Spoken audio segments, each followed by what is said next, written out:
Delhi MCD election में all India मजलिस इत्तेहादुल मुस्लिमीन की बहुत बुरी हार हुई है। लोगों को तवक्को नहीं थी कि एमआईएम की कारकर्दगी इतनी ख़राब रहेगी। एमआईएम पर कई तरह के लोग इल्ज़ामात भी लगाते हैं, एमआईएम पर कुछ लोग भरोसा भी नहीं करते हैं। इसके बावजूद नौजवानों का, मुसलमानों का एक बड़ा तबका एमआईएम पर भरोसा करने लगा है। एमआईएम से लोगों का लगाव हो गया है और इन दिनों यानी पिछले 5-6 सालों में लगातार एमआईएम को जीत भी मिली है। बिहार में कामयाबी मिली, महाराष्ट्र में कामयाबी मिली, गुजरात के बल्दियाती यानी जो वार्ड काउंसलर का चुनाव होता है उसमें पहले जीत मिल चुकी है और 13 वार्ड काउंसलर है गुजरात में एमआईएम के, और भी कई जगहों पर एमआईएम को कामयाबी मिल चुकी है। फिर दिल्ली में एमआईएम को कामयाबी क्यों नहीं मिली, एक बड़ा सवाल है। ऑल इंडिया मजलिस इत्तेहादुल मुस्लिमीन ने दिल्ली की 250 काउंसलर की सीटों में से 16 सीटों पर अपना उम्मीदवार उतारा था और जो मुस्लिम एरियाज़ हैं जहां मुसलमानों की आबादी ज़्यादा है उन पर फोकस किया था एमआईएम ने। जाकिर नगर से उनके उम्मीदवार थे, शाहीन बाग से उम्मीदवार थे, मुस्तफ़ाबाद से, इस्लामपुर से, और इस तरह के जो मुस्लिम मेजॉरिटी एरिया है वहाँ से उनके उम्मीदवार थे। लेकिन इसके बावजूद ऑल इंडिया मजलिस इत्तेहादुल मुस्लिमीन को बहुत बुरी हार का सामना करना पड़ा है। नोटा से भी कम इस पार्टी को वोट मिला है। नोटा का जो वोट फीसद है वो है 0.78 और एमआईएम को का जो वोट शेयर है वो है 0.62 यानी 0.62% ही वोट मिला है ऑल इंडिया मजलिस इत्तेहादुल मुस्लिमीन को। हालांकि वोट शेयर कम होने की वजह भी है कि 250 में से सिर्फ 16 जगहों पर ही एमआईएम के उम्मीदवार खड़े थे। पूरे दिल्ली में एमआईएम का सिर्फ एक उम्मीदवार है जिसने शानदार मुकाबला किया और उसके जीतने की उम्मीद थी लेकिन वो जीत नहीं सका और दूसरे नंबर पर वो रहा। 2000 वोटों से वहाँ कांग्रेस की उम्मीदवार नाजिया खातून ने जीत हासिल की, ये ब्रिजपुरी है। उसके अलावा जाकिर नगर या कहीं से भी जीत नहीं मिल सकी। एमआईएम के हार की क्या वजह थी वो जानने की इस वीडियो में हम कोशिश कर रहे हैं। मुझे जहाँ तक लगता है ऑल इंडिया मजलिस इत्तेहादुल मुस्लिमीन ने शुरू में बहुत अच्छा माहौल बना दिया था। खास तौर पर जब कलीमुल हफीज एमआईएम दिल्ली के सदर बने तो उन्होंने पूरी कोशिश की, तैयारी की। मुझे लगता है कि ऑल इंडिया मजलिस इत्तेहादुल मुस्लिमीन में भी कुछ कमी रही है।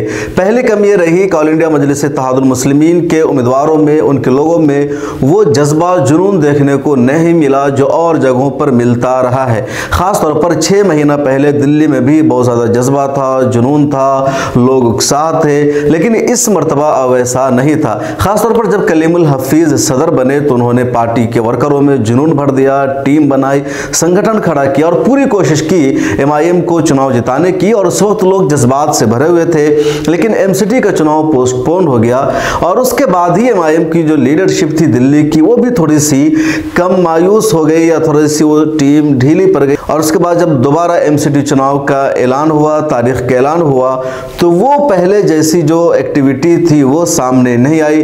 दूसरे ये कि जो उम्मीदवार लड़ने वाले थे बीच में उन्होंने अपनी तैयारी छोड़ दी थी। चुनाव लड़ने का मतलब है कि आपको हमा वक्त तैयार रहना पड़ेगा, किस पार्टी से चुनाव लड़ना है, नहीं लड़ना है। तो ये जो बीच में गैप हुआ तो लोगों ने, एमआईएम के जो उम्मीदवार थे उन्होंने आवाम के दरमियान अपना राब्ता छोड़ दिया, उन्होंने बातचीत करना बंद कर दिया। जो तैयारी थी वो उन्होंने जारी नहीं रखी, उसका असर पड़ा। तीसरी वजह यह हुई कि एमआईएम के कई सारे उम्मीदवार ऐसे थे जो ऐने वक्त पर आए, आम आदमी पार्टी या कांग्रेस के वो टिकट के उम्मीदवार थे, दावेदार थे, वहाँ से उनको टिकट नहीं मिला। तब उन्होंने एमआईएम का टिकट हासिल किया और चुनाव लड़ना शुरू किया और इसकी वजह रही कि वो कामयाब नहीं हो सके।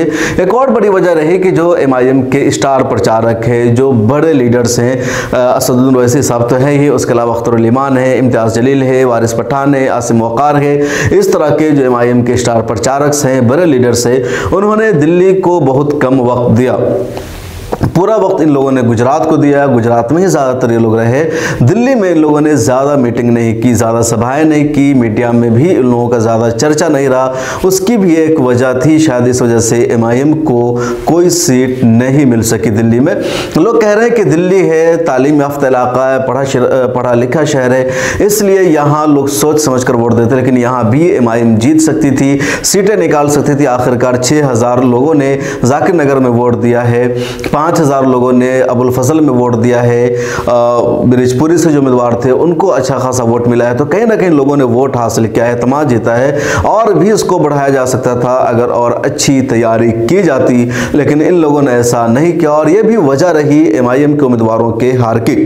जब विधानसभा का या लोकसभा का चुनाव होता है तो अमूमन ये देखा जाता है कि सरकार बनानी है और MIM के उम्मीदवार को वोट दे करके हम सरकार नहीं बना सकते। अगर MIM का जीत भी गया तो सिर्फ एक सीट पर जीतेगा और एक सीट से सरकार नहीं बन सकती है। इस वजह से भी लोग MIM के उम्मीदवार को नजरअंदाज कर देते हैं, वोट नहीं देते हैं। लेकिन ये वार्ड काउंसलर का चुनाव था, म्युनिसिपैलिटी का इलेक्शन था, इसमें कोई सरकार बनाने का मसला नहीं, पॉलिसी का मसला नहीं होता है। यहाँ मसला होता है रोड का, सड़कों का, नाला का। अब इन मसलों पर तो लोग दे सकते थे वोट, लेकिन इसके बावजूद भी अगर बल्दियाती चुनाव में दिल्ली में MIM को वोट नहीं मिला है तो MIM की जो मरकजी लीडरशिप है उनको इस पर तवज्जो देने की जरूरत है। वैसे अगर और डीप में जाए तो भले ही ऑल इंडिया मजलिस इत्तेहादुल मुस्लिमीन के सदर साहब सांसद हैं, दिल्ली आते जाते हैं, लेकिन दिल्ली पर उनकी तवज्जो कम है। बिहार पर उन्होंने ज़्यादा फोकस किया, दूसरी जगहों पर उन्होंने ज़्यादा फोकस किया। दिल्ली पर उनको जितना फोकस करना चाहिए था उतना उन्होंने नहीं किया।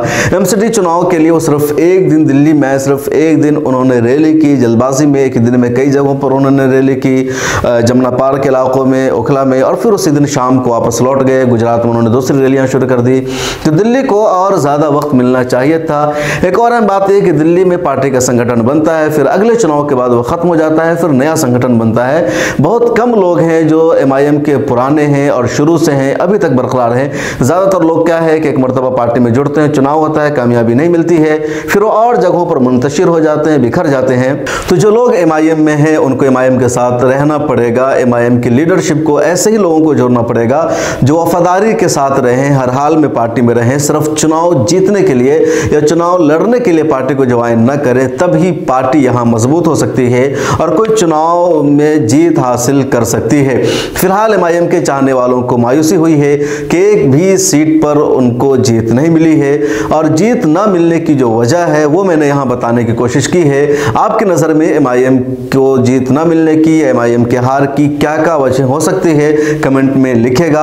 आपसे एक और दरखास्त है कि मिल्लत टाइम्स के ज्वाइन बटन पर क्लिक कीजिए, आपको नीचे दिख रहा है, और सिर्फ 89 रुपए की मंथली सब्सक्रिप्शन लीजिए। इसके जरिए आप हमारे खुसूसी और एक्सक्लूसिव मेंबर बन जाएंगे और बराह रास्त मिल्लत टाइम्स से आपका राब्ता रहेगा।